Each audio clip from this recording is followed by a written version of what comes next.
So, after a couple of days of rest and relaxation, dealing with a few back issues, I sat up and thought about Arifureta Episode 8, and like I said about this arc in general, it's a bit meh, but to be honest, that still makes it better than expected, and we're gonna talk about it. So, let's get to it.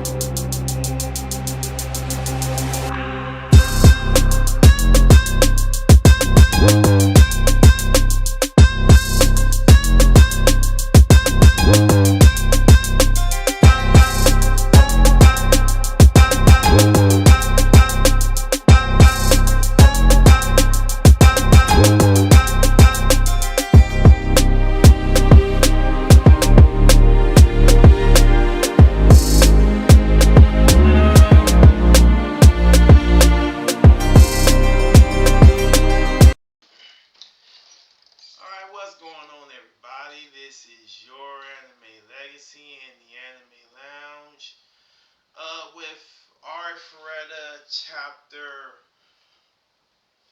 3, Season 3, Episode 8 review. And being honest, this is going to be more of a tech based update because the story itself is self explanatory. It's basically everybody trying to overcome the inversion spell while trying to fight roaches.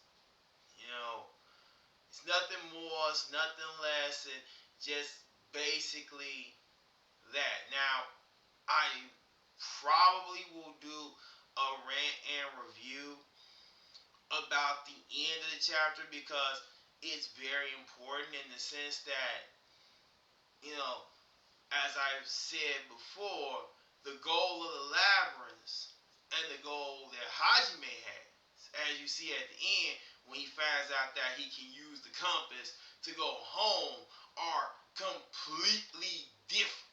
Hajime just wants to go home. But the goal of the labyrinth is something different, and I'll get into that in a random review. But overall, I gotta say, the composure of the episode was pretty good. You had Yui and Hajime pretty much hating each other for like half the episode and really much being at each other's throat. But you could still see that the trust is there, even though they, were trying to, off each other, which just speaks to how much, they love each other, which you see in episodes like the beginning of episode 3, where, constantly, they have to be pulled away from each other with the jaws of life, and somebody gets spray bottle. Obviously, you see Kuki trying to protect Hajime, so that means that he really does hate Hajime and hates the fact that Hajime is stronger than him. We'll get into that if we don't get the girl talk backstory. I'll do a random review character analysis on Koki, myself, because there are some things that the anime hasn't done right in getting you Koki's character. And for what's going to happen in season 4, most likely, when we have what we have concerning Koki and Hajime, it's going to be um, very important to understand these things. You know, Basically, from a story standpoint, just a little bit into the story, this is a not Shia, but a TO labyrinth, because basically, like I said in my live, it's like, yeah, you may look at T.O. as a joke character for 99.9% of the series because that's how she's treated. But T.O., again, when we get to chapter 10 and 11, she's going to get a lot more backstory. We're going to get more into her backstory. And, oh my God, bro! Sorry about that. I'm tired of these damn people calling me every random 5 minutes. Damn. As soon as I get up in the morning, somebody call me. But anyway,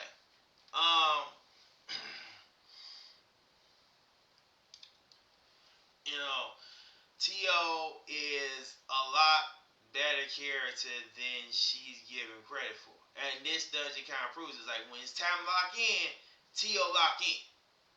99.9% of the time, T.O. is kind of garbage, but when it's time to lock in, T.O. lock in.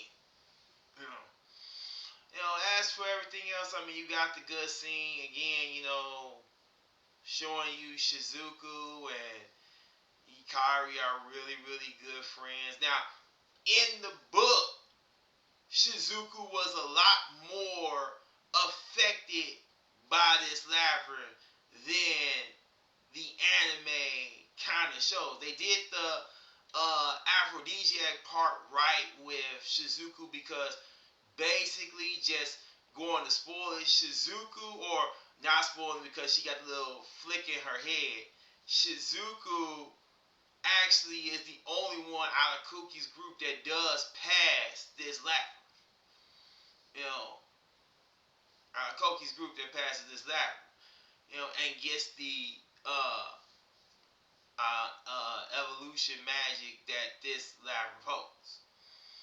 Because of her ability to meditate mostly in the aphrodisiac and basically stay focused in this arc. They don't really say much about her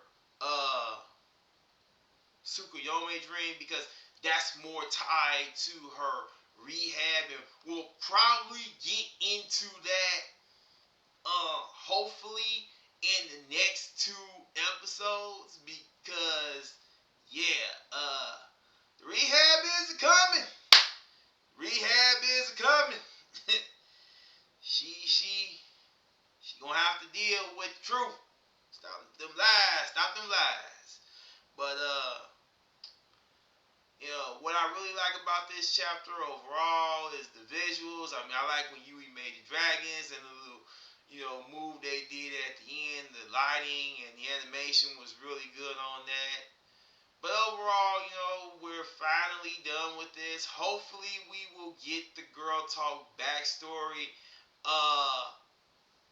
next week, not this coming week, because we still have to do a few things with Shia and inducting her into the harem and, a little bit of setup for the next labyrinth beyond, Shizuku's backstory. But overall, again, we're done with it. It's me. And now it's time to move on, like I said.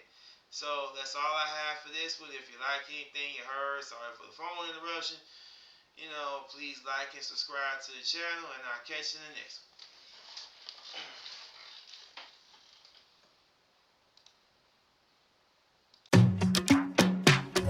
one.